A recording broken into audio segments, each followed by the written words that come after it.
because when I came home after 8 years, I paroled out to my brother's walk-in closet.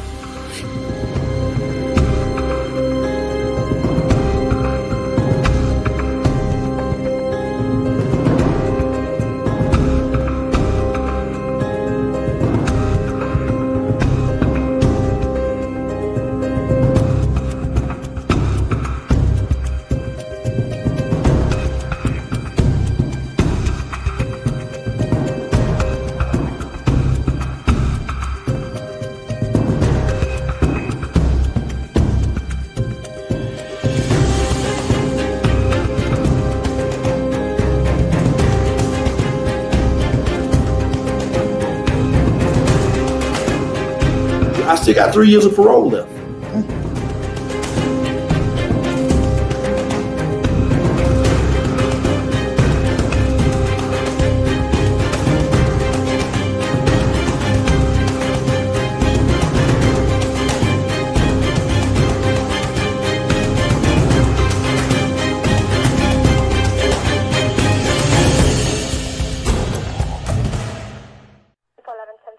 Try to 11 disregard your backup is arriving on another call.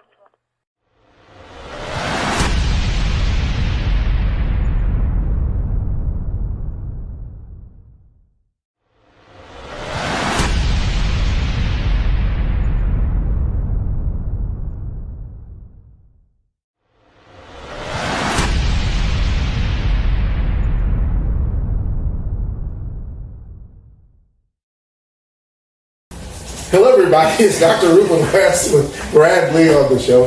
This is Felon the Fabulous, started by the amazing Dr. Brenda Wood. And you know what we like to do is we like to explore mindsets, because we believe that with the right mindset and the right skill set and with the right habits, you can achieve anything. And we believe that we have someone on the show that can talk about the mindset, the skill set, and the habits to success, regardless of what your past has been. So if you've been in trouble in the past, doesn't make a difference. If you've not achieved what you wanted to achieve thus far, it doesn't make a difference. And if you've been very successful, but you're looking to go to another level, I believe that you're going to gain something during this session that's going to help you do just that. And so I'm going to introduce my co-host, Dr. Brenda Wood, and then we're going to go right to Mr. Lee. Brenda. Hello, hello, hello. Brenda Ringwood. He always calls me Dr. Brenda Wood, but that is my name actually. But I had to go with ring in the middle of it because BrendaWood.com was taken. That's really the story behind it. Today we have Brad Lea with us. I'm excited because you have been an entrepreneur. You train. You have your own podcast, but you're doing more. You're actually helping others. Nice. Tell us some of it. Well, I'm an entrepreneur, and to me that means someone who's willing to take larger than normal financial risks. So I always like to spring up businesses and build things, and the businesses, eventually take more and more and more of your time, and I think eventually you might be doing too much. So, I'm still debating on whether or not I should shut some of it down and focus, because it is true that, you can, if you want to catch a rabbit, I say chase one and then catch it and then go chase another one. But unfortunately, I like starting and building businesses. So I have like a merchant services processing company. I have financial services company. I have a software training company. I have multiple training companies. I have, I can't even think of them all. But What are you most known for? probably the software, Lightspeed, virtual training. Well, now maybe the podcast. The podcast is getting pretty big, so I'm either known for social media, because I happen to have a bunch of followers, but I think Lightspeed is the main one that put me in the spotlight. So were you always in the spotlight? And was it a good spotlight? I wasn't always in the spotlight. Matter of fact, there wasn't even a spotlight back then. Social media is the new television. It is. And I was helping a lot of the subject matter experts in the world because they use my software. I was helping them build their social medias and get attention and market their programs. So I got to learn a lot, and I was behind the scenes with a lot of them. And at one point, I just saw the impact that social media and a personal brand has for people. And so I said, man, I got to do this. So I took out my phone, and my wife looks over. She goes, oh my God, you're not going to be one of those guys, are you? And look what happened. Look what it turned into. Well, again, because listen, number one, I think, and this will go back to mindset. I know the show's on mindset. Number one, a personal brand is very powerful. Yeah. It is powerful. Like right now, and some people might call me, well, they would definitely call me a multimillionaire, but like some people might call me like, they think I'm a billionaire even though I'm nowhere close to it. But in reality, they think I'm this like super successful guy, which I appreciate, and I guess from that perspective, maybe so, but like look at from the people that are way above me or ahead of me. I'm not. So it's always perspective when you boil it down, right? And I've lost my train of thought, damn it. But let me ask you a question, because you mentioned some of the businesses that you have, and people watching would think, man, that's amazing. And I believe that sometimes they question, could I ever get there? But here's one thing I know. Champions are known for their triumphs, but they were developed by their trials. And so instead of saying all of the things that you did that worked, what are some of the things that you tried that maybe didn't work out the way you thought they were going to? How long's this show? We're on your schedule now, because I can make it 2 episodes. I forgot all the things that I failed. And that's another good positive thing about me is I don't dwell on failures because I realize that's just part of the recipe. It is. So if you're trying to bake a cake and you're like, yeah, but I don't want to use any flour or eggs, well, then good luck on the cake. So if you're trying to build something successful and you're afraid of failure, which a lot of people are, which blows my mind because it's part of the recipe, man. It's just part of the recipe. But I failed multiple companies in the past. I failed being a dad the first go around. I failed being a husband the first time. I mean, I've failed a lot on things. So I don't know where you're referring from, businesses or personally or... Well, I think what I'm trying to get people who are listening to hear is that it's a process. It's a part of the process. Part of the You can call it failure, you can call it feedback, but whatever you're going to call it, you're going to call it something because it's going to be there. No one has ever achieved anything great the first go around. I haven't met him yet. Yeah. And I don't call it failure personally, but people refer it to as failure. I think it's only failure if you stop. Right. Because if you continue, well, then you haven't failed yet. You're just learning ways not to do it. Right. But what I was going on with the personal brand is very powerful. I watched how the influence and deal flow. So I started to build my own, and it's because I don't worry about what everybody else thinks. And so when people ask me, how do I build my brand? There's a number of things you have to do, but one of those is what stops people is they're worried about what everyone else thinks. And that's called allodoxophobia. Did you know that? I didn't know the name. If you look it up, allodoxophobia is the fear of other people's opinions. And I think that's one of the biggest roadblocks for people. Yeah. Because they don't want to make a post because, well, what if my dad sees it? Or, what if someone doesn't like it? Or whatever the case may be. And so I tell people, listen, if you're trying to make a post for the right reason, and for me that's value. Like I'm trying to provide value. It may not be valuable to you, but it's valuable to somebody, or I wouldn't post it. So if you really want to build a personal brand, number one, you got to flood the internet with your face. You got to flood it with your face. That means you have to post 4, 5, 6 times a day on 6 different channels minimum. That's 30 some videos every day you have to make. People are like, well, that's a lot. Where do you get all the content? I stopped trying to create content and I started to be the content. So now I just have a camera guy follow me around everywhere I go and capture everything I say. And then a team goes through and chops up and drops all those videos because I'm me all day long anyway. Right. As it should be. So the only problem with that method, if you're trying to do it, is A, you're not doing anything. Well, there's a problem, right? Go do something. Right. That'll solve half of that. And then the other one is, people will ask me, well, dude, aren't you worried about, what they post? I'm not a racist. I'm not a chauvinist. I'm not a bad person. I'm the closest thing to an angel there is, I think. So I don't care what they post. If I said it, I'll stand behind it. Right. And I'm not worried about what you like and what you don't like. And trust me, a lot of people don't like a lot of things. But I got to a point where it's like, you got to realize, you're not going to make everyone happy. So Never if you can't make everyone happy, well, who are you going to choose? Well, you start writing a list, and you start putting everyone's name down. You start going, yeah, if I make them happy and they're not, and then pretty soon I realized my name's not on that list. So as soon as I wrote my name on the list, it stood out like a sore thumb, and it was like, obviously, that's the person I should be worried about making happy. He's not going anywhere. I got to deal with him the whole life through. So I started saying, I want to make myself happy. And then, of course, people say, well, that's being selfish. No, it's not. Because if you're not happy, it affects those in your life. So that's not being selfish. You know that, but people don't realize that. So they think, oh, I'm being selfish. Now, again, you're worried about what your mom's telling you or whoever's telling you that, because it isn't true.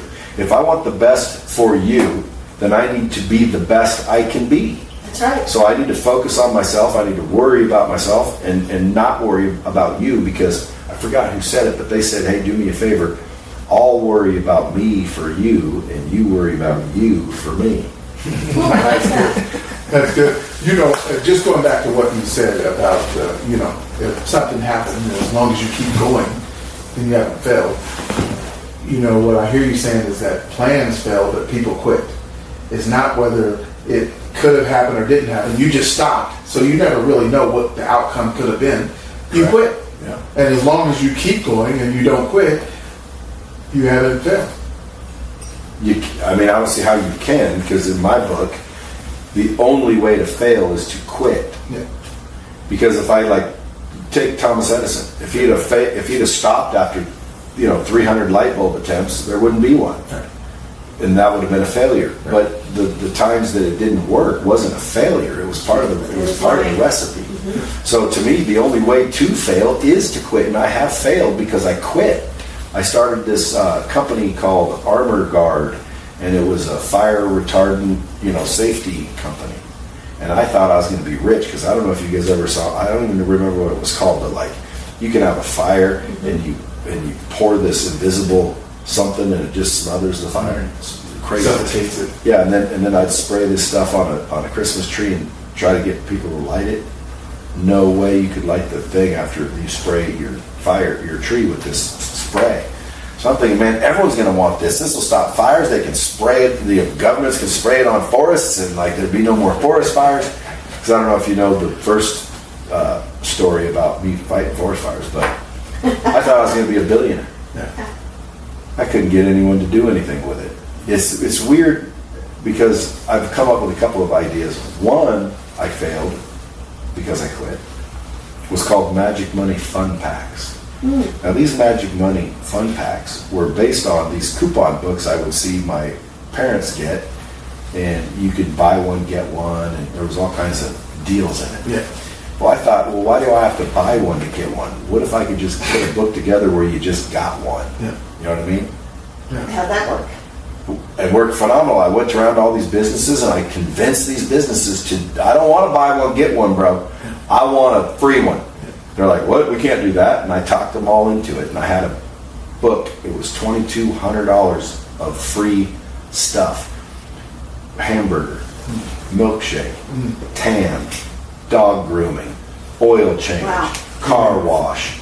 It was legit. Yeah. This book, you could leave your house with no money and go get food and go get your dog walked and get your car washed and get your oil changed. It was a crazy valuable book.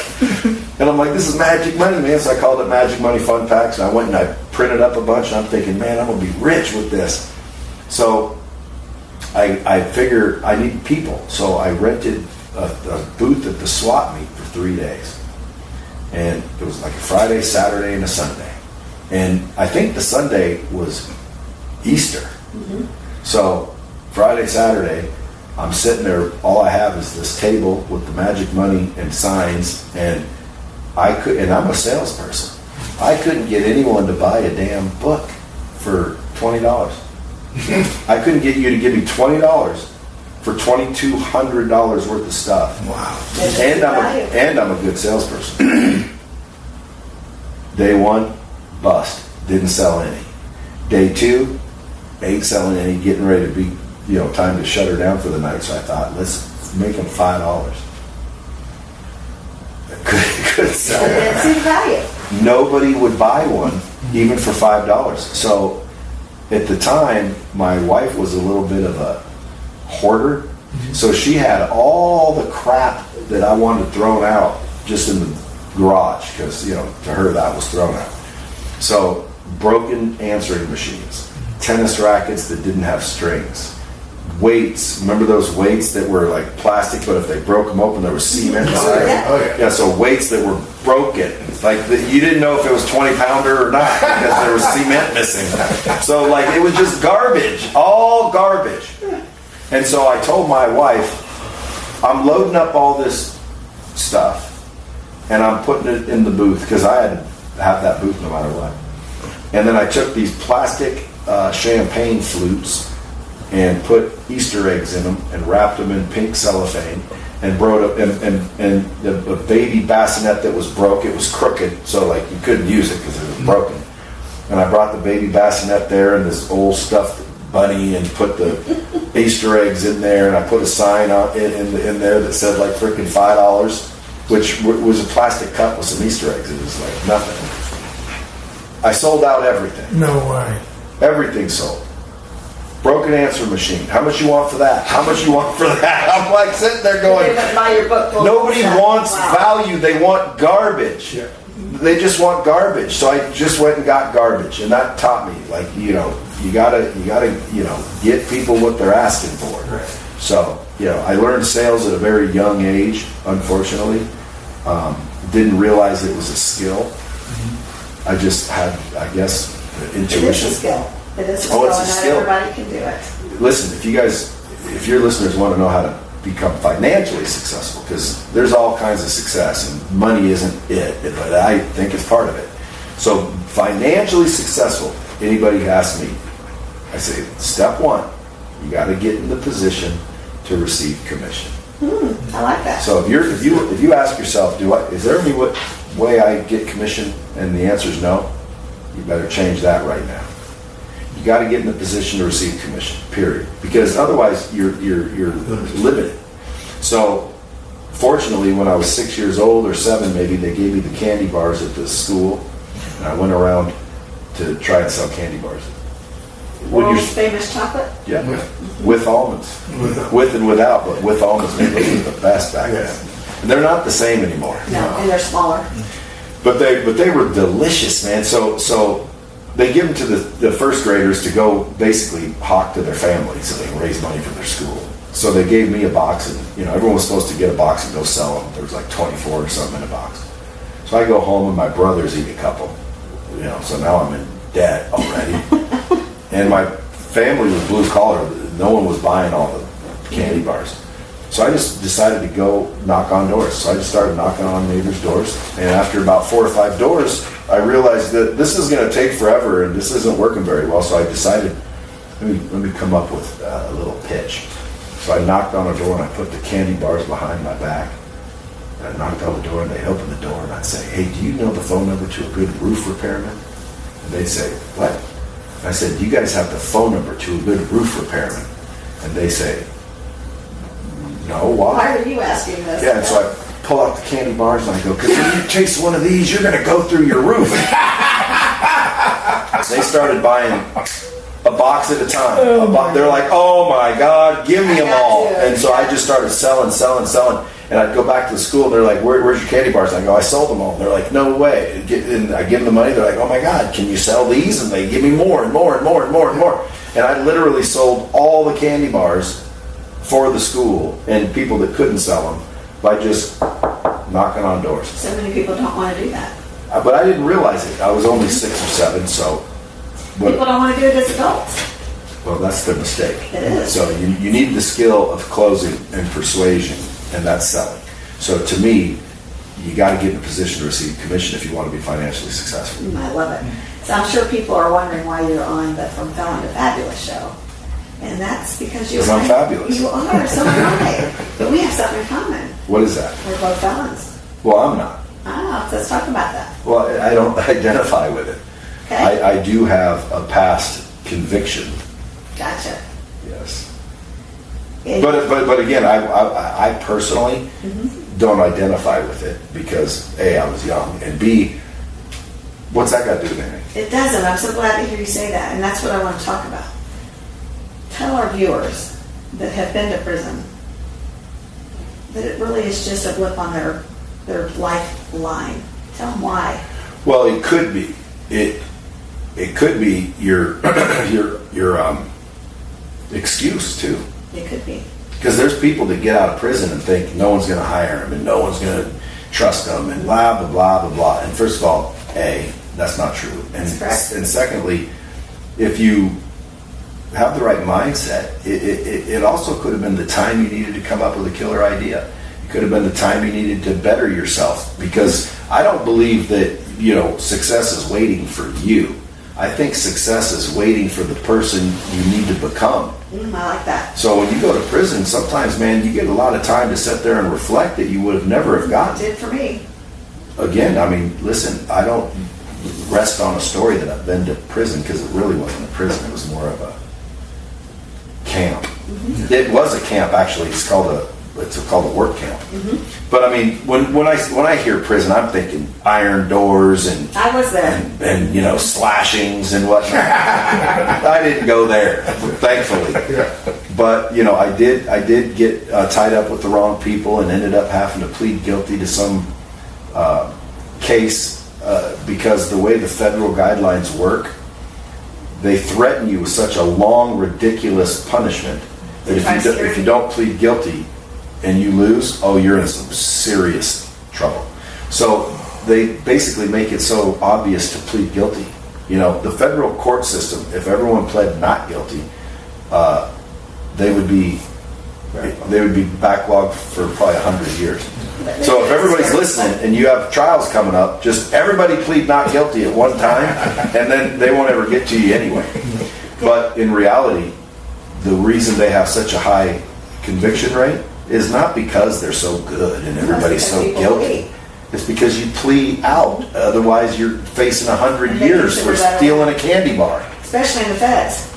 Well, it was fed because it involved the mail. But I hung around a couple of guys that were crushing it in life, or at least I thought. They were making all this money, and they said, "Hey, we'll show you what we're doing." Something called telemarketing. So you just call people and ask them for donations and yada yada. So after about a week, I thought it was stupid, but I had started the company with them as a branch, and I put myself on the paperwork as president, or they did, but they made me think, I'm the president. So I thought I was being cool and smart, and after about a week, it was stupid, and I didn't make any money, and I needed to make money. I had a kid at home, so I quit, and I just went and sold cars again.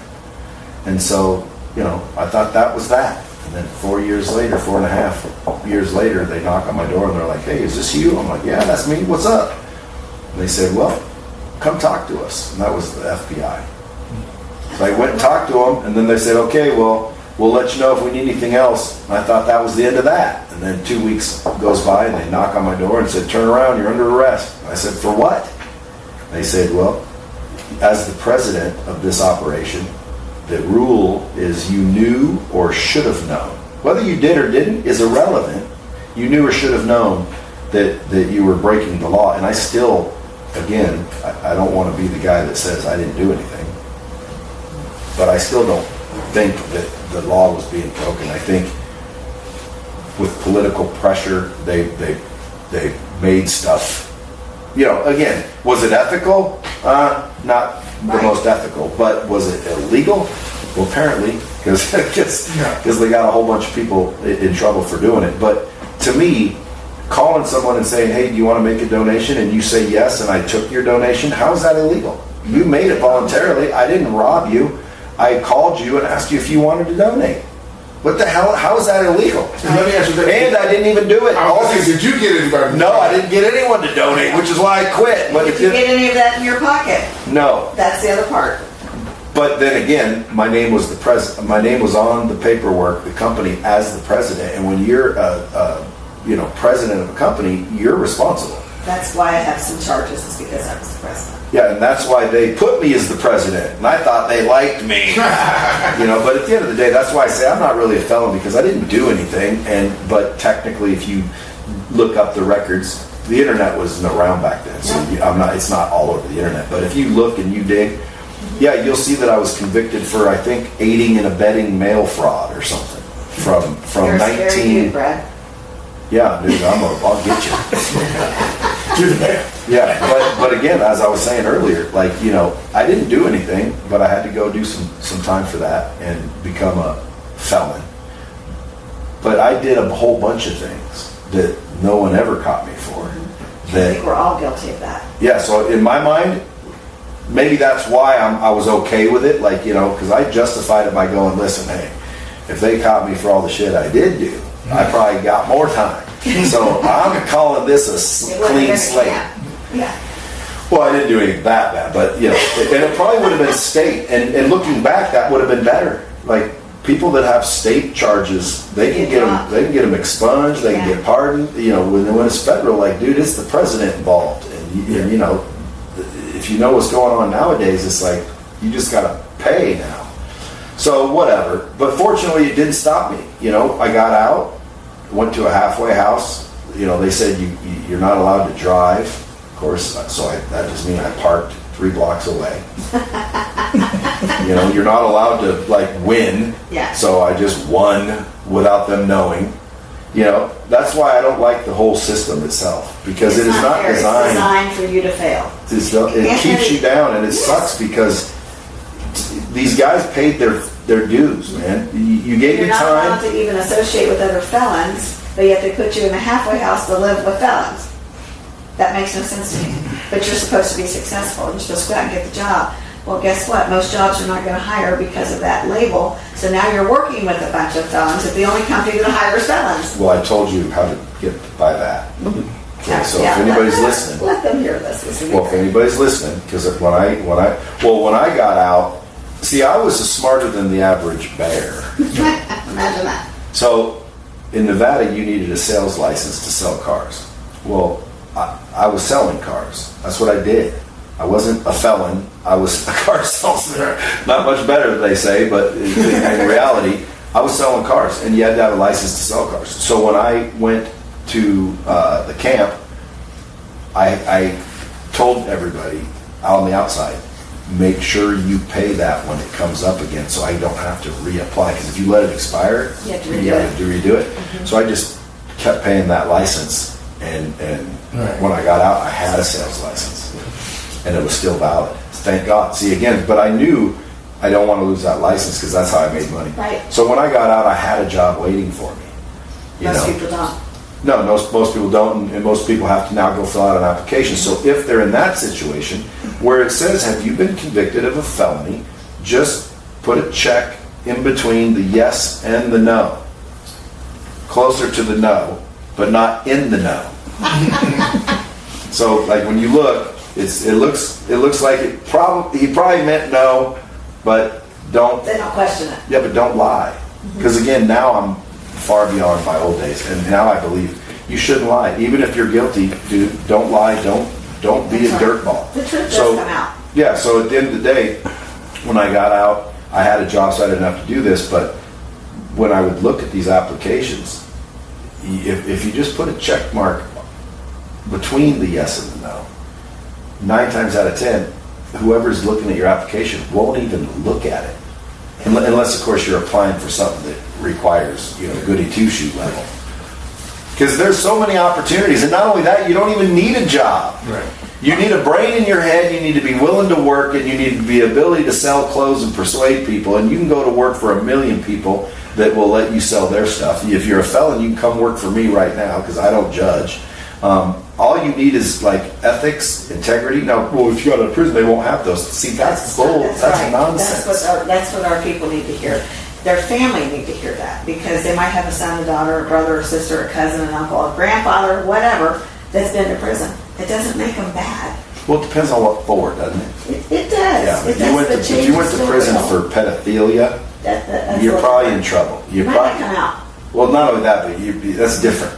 Now, it doesn't mean you're done, but that means that's pretty egregious. That's but, mental illness. But you didn't pay your taxes. You Right. you were hungry, so you stole something. You committed fraud on an application. Oh yeah, imagine that. You know, and by the way, see, so many people do that still to this day, and the banks never even bring it up. You fill out an application that says And what's like your, not taking TARP money, nobody would have known. if you fill out an application that says what's your gross monthly income, and you write 10 grand when it's actually $9,641, you lied. That's a felony. So again, like, does that person deserve? No, but it sometimes happens, and you know, if you let that stop you, then you don't. In other words, like you said earlier, people are in prison without a felony. People are in prison without any criminal charges. They're in their mental prison. There's people who think they're not good enough and they don't deserve, and they don't even. We're not even talking about crime or felonies at all. Who's better off? Someone with a conviction or someone with no conviction? Well, just because they didn't get caught doesn't mean they're. Yeah, but who's better off in your mind? Someone with a Oh, conviction or someone with no conviction? No conviction. They're better off. Well, but not necessarily It's better all off. person. See my point? It's all perspective. But I just caught something you just said. Who's better off? Someone with a conviction or someone with no conviction? And I think it's That's a the word person play. with conviction, with a conviction that has conviction in themselves. But a lot of people have no conviction that they can get out and be successful. And that's where they stop themselves. That's right. It's the That was a word play. Yeah. It depends on the person. But in reality, a lot of people would say, oh, the guy with the conviction is in trouble, or he's the guy with the disadvantage. From your perspective, that might be true, but guess what? That's not true, because the person with no conviction is the one that's screwed. Exactly. Because they're not going to do They anything. might not have any morals. They have no conviction. That's Yeah. right. Yeah, they're not going to do anything. They don't believe in anything. Can you do this? I don't think so. Yeah. So having a conviction on your record, again, barring the crazy ones, it's not going to matter. And you believe that it matters more than the person that you're talking to anyway, Yeah. in some cases. And you might get these little square people that, you know, think, oh, I can't trust you, you're a felon. Well, those people are nerds anyway. They are. Like, you got to just, like, disregard those people. I had a guy hire me. He was worth a lot of money, and I was just helping him do his social media. And I had only known him for about 2 months, been working with him for about 2 months. But his CFO decided that, and I was very honest about going to prison. I will tell people, look, I've been to prison. If you want to go Google me, if you want to work with me, fine. If you don't, that's okay. He knew it. She knew it. She ended up embezzling so much money out of his company that he's now broke. And she's the one that fired me. Yeah. What's also funny is you tell everybody. I've never told anybody. Like, Well, thank you for sharing with us. well, sure. It's not that I'm hiding it. It's just it was so long It doesn't ago. matter. You went to third grade too. But what? Yeah, exactly. You don't go back there. But why bring it up? Like, to me, it's like there's nothing to bring You up. didn't let it stop you. Look at what you're doing. You're not only just creating a successful life by your definition and what other people would call a definition, but you're also enjoying it. You're not letting that stop you. Well, it was a long time ago. Still, when you first came out, what did you do? Moved on. Went back to work. Like, Exactly. people say, well, how long did you do? You know, I ended up doing 15 months and 6 at the halfway, so 21 months. And people are like, 21 months? Geez. I'm like, dude, I've been drunk longer than that. That's nothing. And looking back, it really was nothing. And quite frankly, I got to tell you, thank God I went to a camp. It was fun. I mean, it was actually enjoyable. What's funny is, like, when I was getting checked in, because they let you self-surrender, go figure. Like, you're such a dangerous criminal, they let you check in whenever you're ready to go.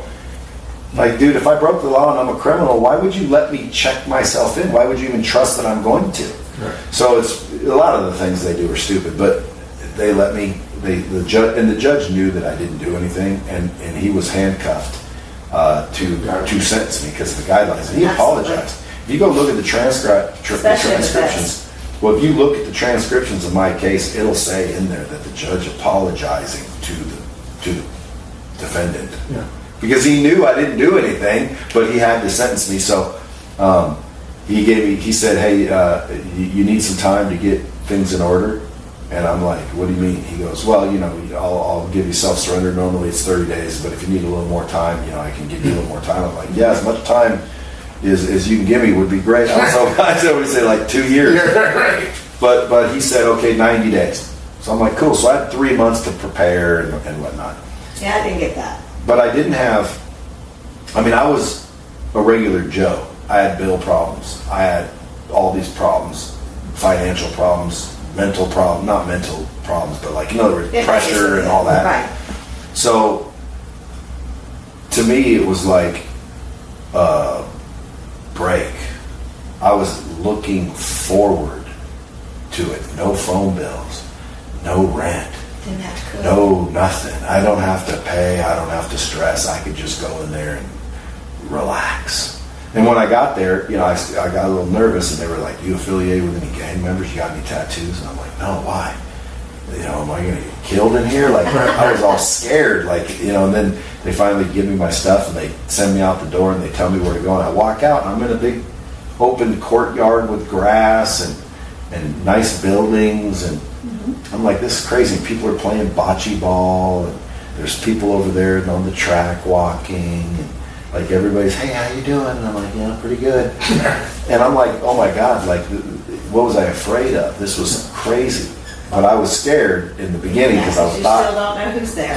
I thought I'm going to prison where I'm going to get raped and killed and shanked, but that wasn't the case. The same people that are in prison are the same people on the streets with you today. Yep, and not only that, you meet some, believe it or not, good people in there. I met some cool people. I also met some that never need to come out. Well, I wasn't in one of those, fortunately, but there are, real prisons where you better be scared because it's real. And it's like, thank God I didn't go to one of those. However, I walked into it was lunchtime, so I walk in and they give you this tray. And so I start walking down this buffet line that looks like the Golden Corral. It was real food. Turns out this is where the officers ate, because I went to an Air Force base. And so I'm eating at this thing called the Red Horse Inn. Wow. Which is where the officers ate. So I'm eating the officers' food, which is killer food. And then I get up to the end where you normally would pay, but I don't pay. So I get it free. The officers have to pay.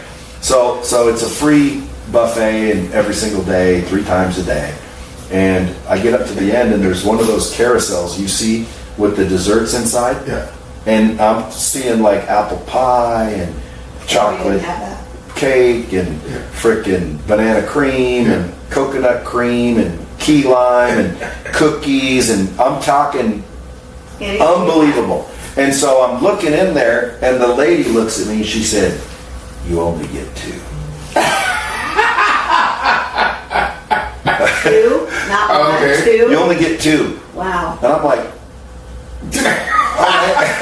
okay. So I take 2 and I go walk, and I'm looking, and everyone's sitting down. I'm just like, where's the spot? And I see an open spot, so I go in and I sit down. And I'm still a little nervous, like, I don't know who's here. So I'm eating my meal, and when I get done, I look at the guy to my right, and I'm like, hey, what do we do with our trays? And he goes, just leave them. Yeah, and he says, they got waitresses. And he points, and yep, sure enough, dude, there's girls walking around cleaning tables and picking up our trays. We didn't even have to pick up our trays. Wow. And then you leave there, and you go out, and if you want, go walk on the track and play a little bocce ball. Or, if you want, you can go to work and get a job, and, they pay you like 10 cents an hour, but it was like stupid. So anyway, fortunately, I wasn't in a real prison, because there are real prisons, and there are people that go to real prisons, and I cannot pretend that I know what it's like being in prison, because I don't think I was in one. And if you come from a real prison with that kind of culture and danger and whatnot, I think you might think a little differently. So I think those guys need a little bit more help mindset-wise than someone that was in a federal club. But and that's a great point that you mentioned, that that experience was different for you than it may be for someone who was at a different type of prison. I call them a real prison. A real prison. Do you think that there's still hope for those types of inmates? 100%. No difference factually from that to that, but mentally is the difference. So if you're at a real prison, you might be mentally more at disadvantage because, dude, you saw some probably things, you had to deal with things, you might have had to do things that would mentally damage you compared to the Fed guy. However, factually, no difference. Because again, I mean, at the end of the day, it's like, what happened? Who cares? At the end of the day, who cares what happened? That was yesterday. What's happening right now? That's right. And yesterday really doesn't exist anymore. It only exists in our mind. And you carry can't it with you. And everybody's experience of yesterday is different because what you did yesterday was different than what I did yesterday, different than what Brenda did yesterday, but it still exists as yesterday in our mind. What is the truth is tomorrow's coming, and we can all choose to do the same thing. You said, hey, I'm going to get this job, or I'm going to build this business, or I'm going to invest in myself. Everybody can choose to do that for tomorrow. We can't change yesterday. Nope. But we can always change tomorrow. 100%. Yeah.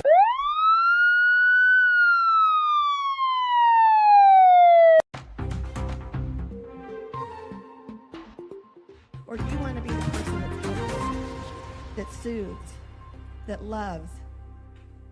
Because you can still stand tall and be as big as you want to be when you are this person.